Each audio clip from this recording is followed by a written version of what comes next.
झारखंड में राज्यसभा की 2 सीटों के लिए हुआ चुनाव गुरुवार को बड़े ही नाटकीय अंदाज में संपन्न हो गया। जैसा उम्मीद थी वैसा ही कुछ चुनाव परिणाम देखने को भी मिला। ये मैं इसलिए कह रहा हूं क्योंकि चुनाव में एनडीए समर्थित निर्दलीय उम्मीदवार और वर्तमान में आंध्र प्रदेश से राज्यसभा सांसद परिमल नाथवानी अधिक वोट से जीत हासिल करते हुए नजर आए। यह चौंकाने वाला इसलिए रहा क्योंकि वोटों की संख्या महागठबंधन के दोनों उम्मीदवारों के पक्ष में थी, जबकि बीजेपी समर्थित या एनडीए समर्थित निर्दलीय उम्मीदवार परिमल नाथवानी के पास केवल 24 वोट थे। एक वोट जरूर जेएलकेएम सुप्रीमो और डुमरी विधायक परिमल नाथवानी के पक्ष में नजर आया था और वो वोट था जयराम महतो का। वो संख्या भी 25 तक ही पहुंचती, लेकिन आखिर ऐसा क्या हुआ जो परिमल नाथवानी को 30 वोट मिले, जबकि जेएमएम उम्मीदवार वैद्यनाथ राम को भी 30 वोट मिले। परिमल नाथवानी के पक्ष में आए 2 वोट जरूर रद्द हो गए, जिससे उनका आंकड़ा केवल 28 तक रह गया, लेकिन जो जीत के लिए काफी था। वहीं दूसरी तरफ कांग्रेस उम्मीदवार प्रणव झा के पक्ष में भी 28 मत पहले से तय थे, लेकिन उन्हें मिले केवल 21 वोट, जिसमें एक वोट कैंसिल हो गया यानी रद्द हो गया, जिसके कारण उनके पास आंकड़ा केवल 20 तक पहुंचा। पूरे दिन के राजनीतिक घटनाक्रम को यदि देखा जाए, जो गुरुवार को विधानसभा में देखने को मिला, वो था कांग्रेस नेताओं का बीजेपी पे लगातार आरोप प्रत्यारोप आक्रमण करता नजर आना। वहीं दूसरी तरफ बीजेपी नेताओं, विधायकों, सांसदों और अन्य समर्थकों की उम्मीद यदि देखी जाए, उनकी बातचीत देखी जाए, तो उन्होंने लगातार हमले किए कांग्रेस पे। कई बातें उनके खिलाफ जाती हुई नजर आई, लेकिन जो मुख्य बात थी वो था बीजेपी का आत्मविश्वास, उनके नेताओं का यह भरोसा जो परिमल नाथवानी चुनाव जीत रहे हैं। और अंत में शाम होते होते 7 बजे तक यह खबर आ जाती है जो परिमल नाथवानी चौथी बार लगातार राज्यसभा के लिए चुने गए। 4 बार की जीत में 3 बार का आंकड़ा झारखंड से जा रहा है। पिछली दोनों ही बार वह निर्दलीय उम्मीदवार के रूप में जीत हासिल करते नजर आए, 2008 में और 2014 में। हालांकि 2020 में उन्होंने आंध्र प्रदेश से वाईएसआर कांग्रेस के टिकट पे राज्यसभा चुने गए थे। तो आखिर इस बार ऐसा क्या हुआ? क्या परिमल नाथवानी की जीत बीजेपी की स्ट्रैटेजी थी या फिर क्रॉस वोटिंग का नतीजा? यही वजह है जो परिमल नाथवानी की जीत से ज्यादा चर्चा अब कांग्रेस प्रत्याशी प्रणव झा के हार पे है।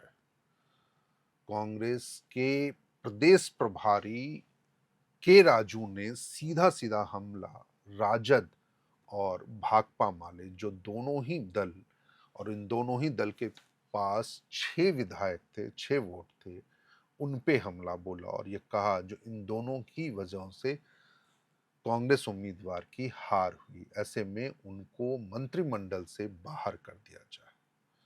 मंत्रिमंडल से बाहर करने की मांग कांग्रेस के विधायक सुरेश बैठा ने की। साथ मिला राधाकृष्ण किशोर का, जो झारखंड सरकार में मंत्री है। उन्होंने भी सीधे सीधे शब्दों में हमला करते हुए कहा जो राजद और भाकपा माले ने गठबंधन धर्म का पालन नहीं किया। वहीं दूसरी तरफ बीजेपी कार्यालय पहुंचे परिमल नाथवानी ने बहुत सारे शब्दों में या बहुत सीधे तरीके से उन्होंने ये कह दिया जो यह जीत आने वाले दिनों में पश्चिम बंगाल की तरह झारखंड में बीजेपी की जीत का सिलसिला शुरू करेगा। काफी उत्साहित होकर बीजेपी कार्यालय पहुंचे परिमल नाथवानी का प्रदेश अध्यक्ष आदित्य साहू, नेता प्रतिपक्ष बाबूलाल मरांडी, प्रदेश संगठन मंत्री कर्मवीर सिंह समेत कई नेताओं ने स्वागत किया। इस मौके पे परिमल नाथवानी ने बहुत सारी बातें भी कही। आइए वो वीडियो आपको सुनवाते हैं जो आखिर उन्होंने क्या कहा। हम लोग एक है तो सेफ है, इस तरह से हमने इनकी जो बात बड़ी बड़ी थी तो कांग्रेस वालों की, उसको खारिज कर दिया है।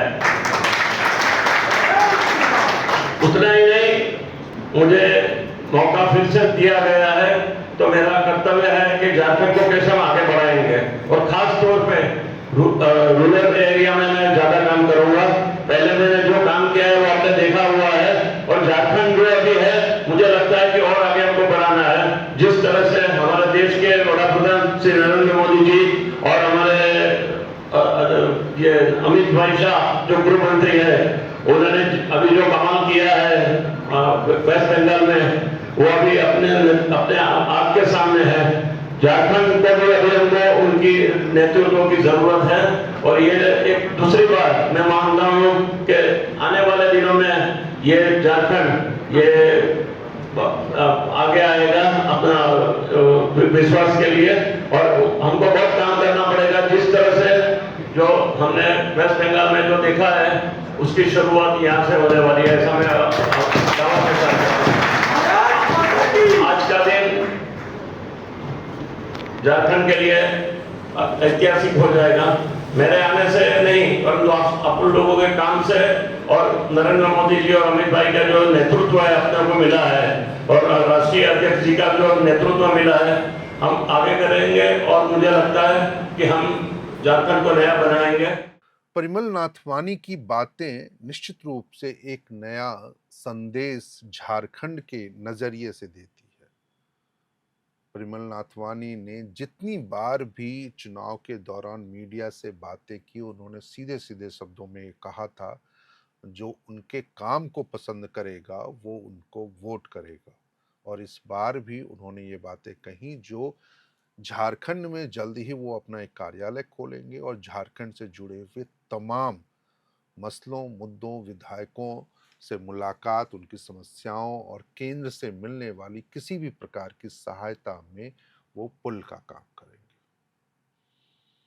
तो क्या परिमल नाथवानी की जीत केवल बीजेपी की जीत है, क्रॉस वोटिंग की जीत है, या फिर इसके पीछे कोई और भी है? कई सवाल हैं इस दौरान जिसको इस पूरी चर्चा के दौरान उठने चाहिए थे। जिसमें सबसे पहला सवाल था, जेएमएम उम्मीदवार वैद्यनाथ राम को मिले 30 वोट। जब जेएमएम के पास 34 विधायक थे तो फिर ऐसा किन परिस्थितियों में हुआ जो उन्हें केवल 30 वोट मिले? ये शायद इसलिए ताकि प्रथम वरीयता और द्वितीय वरीयता के मतों के बीच में अंतर की गुंजाइश को खत्म किया जा सके। दूसरा सवाल, जो क्या जेएमएम इस चुनाव में दूसरे प्रत्याशी उतारने की स्थिति में था, या फिर अंदर ही अंदर कोई स्ट्रैटेजी थी जिसको इस तरीके से अमली जामा पहनाया गया जो परिमल नाथवानी की जीत सुनिश्चित हो सके? यह इसलिए क्योंकि चुनाव में बीजेपी ने अंत समय तक यह क्लियर नहीं किया था जो वह उम्मीदवार नहीं दे रहा। 6 जून को बीजेपी के संगठन की बैठक यानी संगठनात्मक बैठक प्रदेश कार्यालय में होती है, और उस समय भी नेताओं ने यह कहा था जो बीजेपी अपना उम्मीदवार की घोषणा करेगा। लेकिन 8 जून को जिस दिन नामांकन की समय सीमा खत्म हो रही थी, उस दिन बीजेपी ने अपने उम्मीदवार नहीं दिए।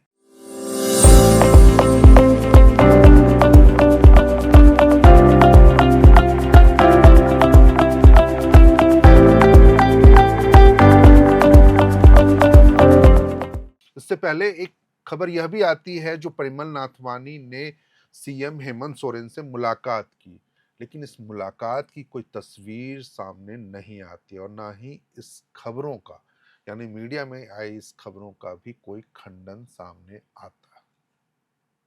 दूसरी एक और सवाल महत्वपूर्ण, कांग्रेस ने सीधे सीधे शब्दों में आरोप तो राजद और भाकपा माले पे लगा दिया, लेकिन क्या वाकई कांग्रेस इतना आत्मविश्वास से भरी पड़ी है जो उनके अपने विधायकों ने क्रॉस वोटिंग नहीं की, या फिर झारखंड में जेएमएम के साथ उसके रहने की मजबूरी ने उसे जेएमएम के खिलाफ कुछ भी कहने से रोक दिया और हार का ठीकरा अपने चाहे गठबंधन के साथ ही बड़े दल पर फोड़ने की बजाय छोटे दलों पे और कम आंकड़े वाले दलों पे फोड़ना ज्यादा मुनासिब लगा। इस चुनाव परिणाम का झारखंड के आने वाले दिनों की राजनीति पर क्या कुछ असर पड़ेगा, शायद इसकी गुंजाइश या इसकी चर्चा होनी उतनी जरूरी नहीं होगी जितना यह जानना जो क्या इस पूरे घटनाक्रम के पीछे बीजेपी की वह स्ट्रैटेजी भी काम करती है जो राष्ट्रीय स्तर पर इन दिनों सुर्खियों में है। खासकर लोकसभा हो या राज्यसभा, जहां एक एक सांसदों को अपने पक्ष में करने की कोशिश बीजेपी के जरिए हो रही है, ताकि आने वाले दिनों में जब संसद का मानसून सत्र आए तो वहां राज्यसभा में उसके पास अपने समर्थक सांसदों का या एनडीए समर्थन का 2/3 आंकड़ा वो पार करते हुए नजर आए, क्योंकि सबसे बड़ा मुद्दा आने वाले दिनों में संसद में खासकर परिसीमन बिल का लेकर के होना है, जो पिछली बार आंकड़े नहीं होने के कारण संसद में प्रस्ताव जो पारित हुआ था अप्रैल के महीने में वो गिर गया था। यही वजह है जो पिछले दिनों आप देखिए, जो उड़ीसा में बीजेडी के एक सांसद ने 26 मई को इस्तीफा दे दिया, राज्यसभा सांसद ने, और वो बीजेपी में शामिल हो गए। उससे पहले ही राज्यसभा के चुनाव की घोषणा हो चुकी थी।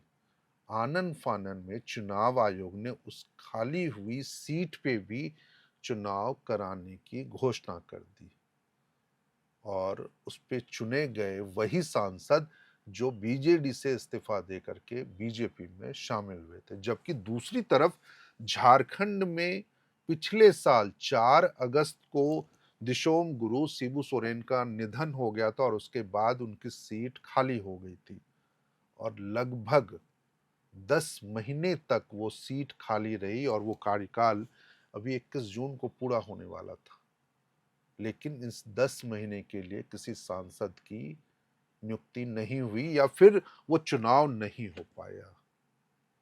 ये कुछ बातें थी जो आपसे साझा करना जरूरी थी। इस वीडियो में फिलहाल इतना ही। यदि इस राज्यसभा चुनाव से जुड़े हुए कुछ विशेष पहलू, कुछ अलग घटनाक्रम हमारे सामने आएंगे तो वह भी हम आपके साथ साझा करेंगे। इस वीडियो में फिलहाल इतना ही। कैमरे के पीछे हमारी सहयोगी है सुमन, मैं हूं शैलेंद्र, आप देख रहे थे एयर नाउ।